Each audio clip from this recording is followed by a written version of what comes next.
इस वीडियो में आपका स्वागत है। इसमें हम पहले जानने वाले, देखो वैसे तो पार्ट नंबर 3 है आपका, ठीक है। इसमें हम जानने वाले सबसे पहले डिफरेंस कि एकाधिकार बाजार और पूर्ण प्रतियोगिता बाजार के बीच में डिफरेंस होता क्या है। मैंने आपके सामने भी 5 पॉइंट लिखे, अभी मैं 4-5 पॉइंट और लिखने वाला हूँ। 4-5 तो नहीं, बट 3-4 पॉइंट मैं और लिखूंगा इसके बाद। तो पहले मैं इनको पढ़ा देता हूँ और देन उसके बाद फिर मैं अगले 3-4 पॉइंट लिखता हूँ, ठीक है, ताकि आपके लिए जो है वो अच्छा खासा डिफरेंस आपको मिल जाए, ठीक है ना। एक अच्छा खासा डिफरेंस आपको लिए मिल जाए और फिर आप अच्छे से पेपर में क्या इसको अटेंड कर सको। तो पूर्ण प्रतियोगिता बाजार क्या होता है और एकाधिकार बाजार क्या होता है, डिफरेंस देख ले फटाफट से। जिसने पहले की वीडियोस पढ़ी होगी ना, उनको डिफरेंस एक बार में समझ में आ जाएगा, एक ही बार में, क्योंकि मैंने वही लाइनें यूज करी है जो मैंने अब तक पढ़ाई है। क्लियर है? तो जितना भी अब तक पढ़ाया है सब मिक्स होने वाला है। देखो कैसे, सबसे पहले परिभाषा की बात कर लेते हैं। तो एकाधिकार बाजार क्या होता है? उसने बोला बाजार की वह अवस्था, उसने बोला बाजार की वह अवस्था जिसमें उद्योग में केवल एक ही फर्म पाई जाती है, सिर्फ एक फर्म होती है यहाँ पे, यानी एक ही विक्रेता होता है, ठीक है। वह जिस वस्तु का उत्पादन करती है बाजार में उसकी निकटतम प्रतिस्थापन वस्तु उपलब्ध नहीं होती। तो यह बाजार की वह अवस्था है जिसमें उद्योग में केवल एक ही फर्म पाई जाती है, ठीक है। वह जिस वस्तु का उत्पादन करती है बाजार में उसकी निकटतम प्रतिस्थापन वस्तु उपलब्ध नहीं होती। ये बात समझ में आ गया। तथा उद्योग में नई फर्मों के प्रवेश पर क्या होता है? प्रतिबंध होता है। ऐसे बाजार को क्या कहते हैं? एकाधिकार बाजार कहते हैं। ये वही डेफिनेशन है जो मैंने आपको स्टार्टिंग में पढ़ाई थी। क्लियर हो गया? तो मैं डेफिनेशन चेंज नहीं करता हूं, मैं वही लिखता हूं ताकि आपको जल्दी याद हो जाए। तो मैंने क्या बोला? बाजार की वह अवस्था जिसमें उद्योग में केवल एक ही फर्म पाई जाती है, वह जिस वस्तु का उत्पादन करती है बाजार में उसके निकटतम कोई भी प्रतिस्थापन वस्तु उपलब्ध नहीं होती, और उद्योग में नई फर्मों के प्रवेश पर क्या होता है? प्रतिबंध होता है। तो ऐसे बाजार को एकाधिकार बाजार कहा जाता है। जबकि बाजार की वह अवस्था जिसमें वस्तु के क्रेता और विक्रेता बहुत अधिक संख्या में, कैसे बहुत अधिक संख्या में पाए जाते हैं। तो बाजार की वह अवस्था जिसमें वस्तु के क्रेता और विक्रेता बहुत अधिक संख्या में पाए जाते हैं, जो एक समान, क्या लिखा हुआ है? एक समान वस्तुओं का एक समान कीमत पर क्रय विक्रय करते हैं। यानी इसका मतलब यहाँ पे जो एक समान कीमतें देखने को मिलेगी और एक समान वस्तुएं भी देखने को मिलेगी, जिनको समरूप वस्तुएं भी कहते हैं। क्या कहते हैं? समरूप वस्तुएं भी कहते हैं। तो बाजार की वह अवस्था जिसमें वस्तु के क्रेता और विक्रेता बहुत अधिक संख्या में मिलने वाले हैं आपको, ठीक है, जो एक समान वस्तुओं का, नहीं एक जैसी वस्तुओं का तथा एक समान कीमत पर क्या करते हैं? क्रय विक्रय करते हैं, तथा जहां पर फर्मों के आने जाने की क्या पाई जाती है? स्वतंत्रता पाई जाती है। ऐसे बाजार को पूर्ण प्रतियोगिता बाजार कहते हैं। अगर आपने डेफिनेशन अच्छे से समझ ली तो नीचे के पॉइंट तो वैसे ही अपने आप समझ में आ जाएंगे। तो मैं रिपीट कर रहा हूं एक बार कि बाजार की वह अवस्था जिसमें उद्योग में केवल एक ही फर्म पाई जाती है, वह जिस वस्तु का उत्पादन करती है बाजार में उसकी कोई भी निकटतम प्रतिस्थापन वस्तु उपलब्ध नहीं होती, और नई फर्मों के प्रवेश पर क्या होता है? यहाँ पे प्रतिबंध होता है। जबकि यहाँ पे मैंने बोला कि बाजार की वह अवस्था जिसमें वस्तु के क्रेता विक्रेता बहुत अधिक संख्या में पाए जाते हैं, जो एक समान वस्तु यानी समरूप वस्तुओं में डील करते हैं, एक समान कीमतों पर डील करते हैं, ठीक है, और जहां पर फर्मों के आने जाने की क्या पाई जाती है? स्वतंत्रता पाई जाती है। ऐसे बाजार को पूर्ण प्रतियोगिता बाजार कहा जाता है। यहां तक समझ में आ गया। अब आता है पॉइंट नंबर 2, यानी डिफरेंस का जो दूसरा आधार है वो आपका क्या है। तो उसमें लिखा हुआ है विक्रेताओं की संख्या, यानी विक्रेता कितनी होंगे, फर्में कितनी होंगी। तो उसमें केवल एक ही विक्रेता होता है, यानी एक ही फर्म होती है। एकाधिकार बाजार में केवल एक ही विक्रेता होता है। क्या ये डेफिनेशन से पॉइंट निकला? नहीं निकला? निकला, ठीक है। पूर्ण प्रतियोगिता बाजार में विक्रेताओं की जो संख्या होती है, यानी बेचने वालों की जो संख्या होती है, वो क्या होती है? बहुत अधिक होती है। क्या होती है? बहुत अधिक होती है। दूसरा पॉइंट क्लियर। पॉइंट नंबर 3, प्रतिस्थापन वस्तु, यानी सब्स्टिट्यूट गुड्स मिलेगा नहीं मिलेगा। तो उसने बोला एकाधिकार बाजार में निकटतम प्रतिस्थापन वस्तु का अभाव होता है, यानी अभाव पाया जाता है। इसका मतलब आपको निकटतम प्रतिस्थापन वस्तु नहीं मिलेगी।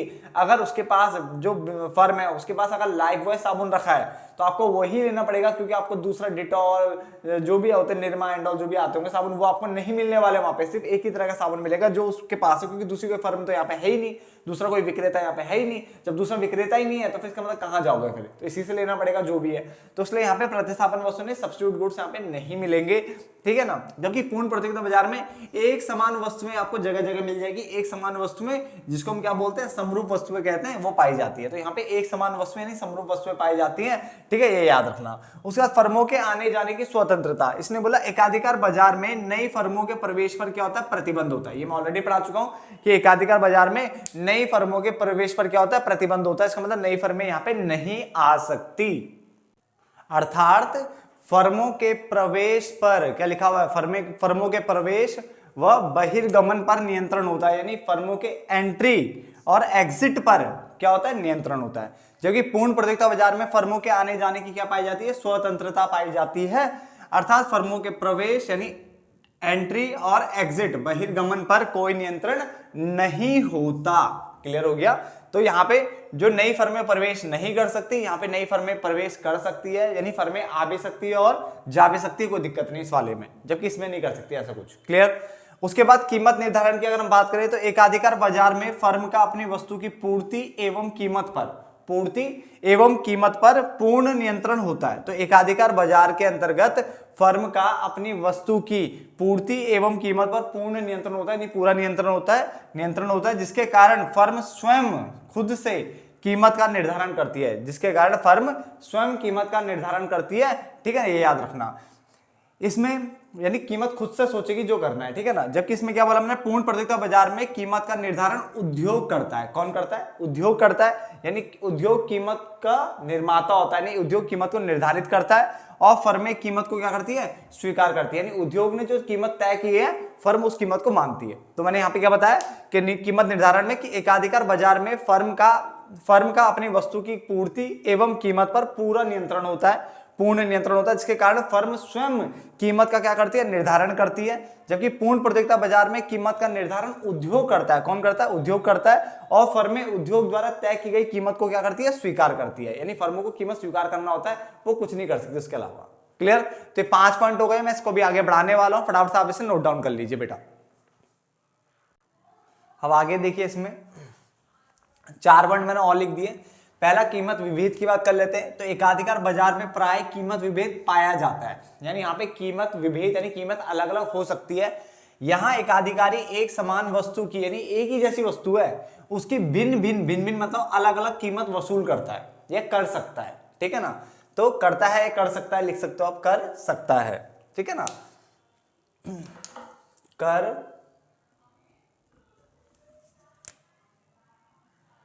कर सकता है,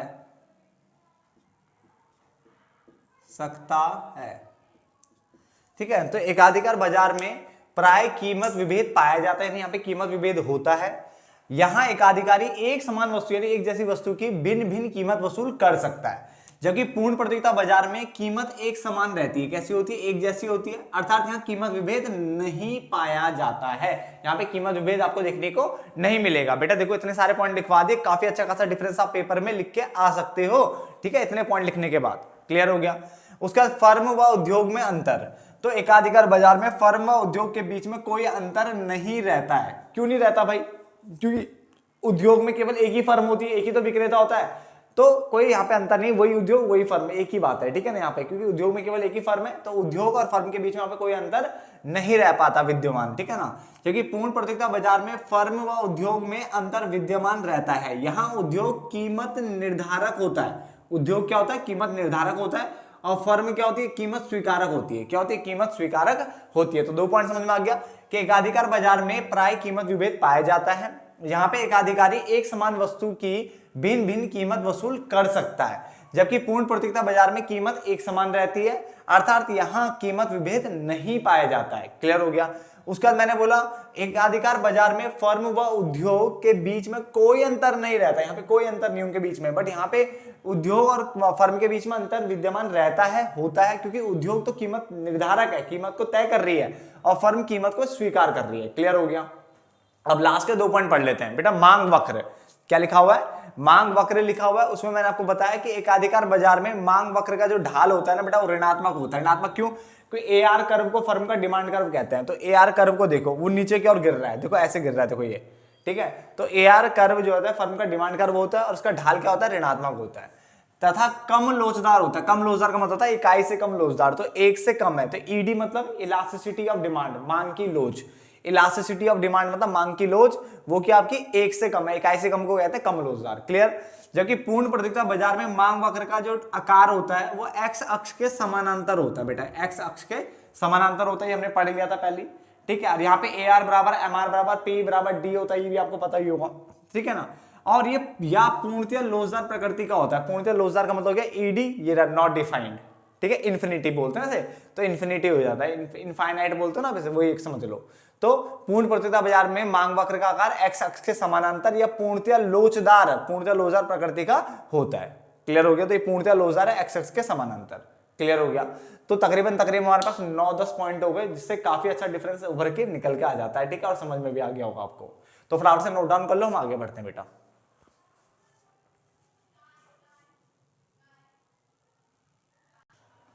अब ध्यान से देखो बेटा आगे। अब हमारे पास अगला पॉइंट है कि कीमत विभेद क्या होता है बेटा। क्या होता है? कीमत विभेद, जिसको विभेदात्मक एकाधिकार भी बोलते हैं। क्या बोलते हैं? विभेदात्मक एकाधिकार बोल लो या कीमत विभेद बोल लो। क्या होता है? तो उसने बोला इससे अभिप्राय उस स्थिति से है, इससे अभिप्राय उस स्थिति से है जिसमें एकाधिकारी एक समान वस्तु के लिए, नहीं वस्तु एक जैसी है, ठीक है, तो एक समान वस्तु के लिए, जैसे सपोज करो ये मार्कर है, तो इसी मार्कर के लिए उपभोक्ताओं से भिन्न भिन्न मतलब अलग अलग कीमत वसूल करता है, ताकि वह अपने लाभ को क्या कर सके? अधिकतम कर सके। तो उसने बोला कीमत विभेद सभिप्राय या फिर विभेदात्मक एकाधिकार सभिप्राय उस स्थिति से है जिसमें एकाधिकारी यानी जो फर्म है वो एक जैसी वस्तु के लिए, नहीं एक समान वस्तु के लिए उपभोक्ताओं से भिन्न भिन्न कीमत वसूल करता है। जैसे ये मान लो 20 का 25 का मार्कर है, तो अगर मान लो 20 का मार्कर मान के चलते हैं, तो मैं आपसे तो 30 रुपए ले रहा हूँ, किसी से 50 रुपए ले रहा हूँ, किसी से 25 रुपए ले रहा हूँ, किसी से 60 रुपए ले रहा हूँ, तो सबसे अलग अलग ले रहा हूँ उसी मार्कर के रेट्स। ठीक है ना? तो क्यों कर रहा हूं? ताकि वह अपने लाभ को अधिकतम कर सके। मैं आपको बताया था मैं वीडियोस छोटे छोटे बनाता हूं ताकि आपको आसानी से याद हो सके। ठीक है, लंबी वीडियोस जो है बोरियत का कारण बन जाती है, इसे लंबी वीडियोस में बनाता ही नहीं। बहुत रेयर केस में कुछ वीडियोस होती है जो थोड़े 30 मिनट के आसपास ले आती है, ना बनाता ही नहीं हूं मैं। ठीक है ना? छोटी छोटी 11, 12, 15 मिनट 16 मिनट की वीडियोस बनती है ताकि जल्दी जल्दी आपको समझ में आता रहे हो क्या रहा है। क्लियर है ना? अब आता है कीमत विभेद के प्रकार। कीमत विभेद कितने तरह के होता है? तो सबसे पहले व्यक्तिगत कीमत विभेद। कौन सा कीमत विभेद? व्यक्तिगत कीमत विभेद। दूसरा प्रयोग के आधार पर कीमत विभेद। तीसरा समयानुसार यानी समय के अनुसार कीमत विभेद। और चौथा स्थानीय कीमत विभेद। कौन कौन सा बोला मैंने? पहला व्यक्तिगत कीमत विभेद, दूसरा प्रयोग के आधार पर कीमत विभेद, तीसरा समयानुसार कीमत विभेद यानी समय के अनुसार कीमत विभेद, और स्थानीय कीमत विभेद। तो ये 4 तरह की कीमत विभेद होते हैं। क्लियर हो? तो कीमत विभेद क्या बताया मैंने? कीमत विभेद बोलो चाहे विभेदात्मक कीमत बोलो, तो इसका अभिप्राय उस स्थिति से है जहां पे एकाधिकारी यानी जो फर्म है वो उपभोक्ता से एक समान वस्तु के लिए अलग अलग कीमतें क्या कर रहा है? भिन्न भिन्न कीमतें वसूल कर रहा है ताकि वो अपने लाभ को बढ़ा सके। क्लियर हो गया ना? और 4 तरह के ये इसके प्रकार होते हैं। पहला व्यक्तिगत, दूसरा प्रयोग के आधार पर, तीसरा समय के अनुसार, और चौथा स्थानीय। ठीक है, तो व्यक्तिगत, प्रयोग के आधार पर, समय अनुसार और स्थानीय। क्लियर हो गया? तो उस पार्ट को भी मैं वहीं पे क्लोज कर रहा हूं। ठीक है, मिलेंगे नेक्स्ट पार्ट में, तब तक के लिए धन्यवाद दोस्तों।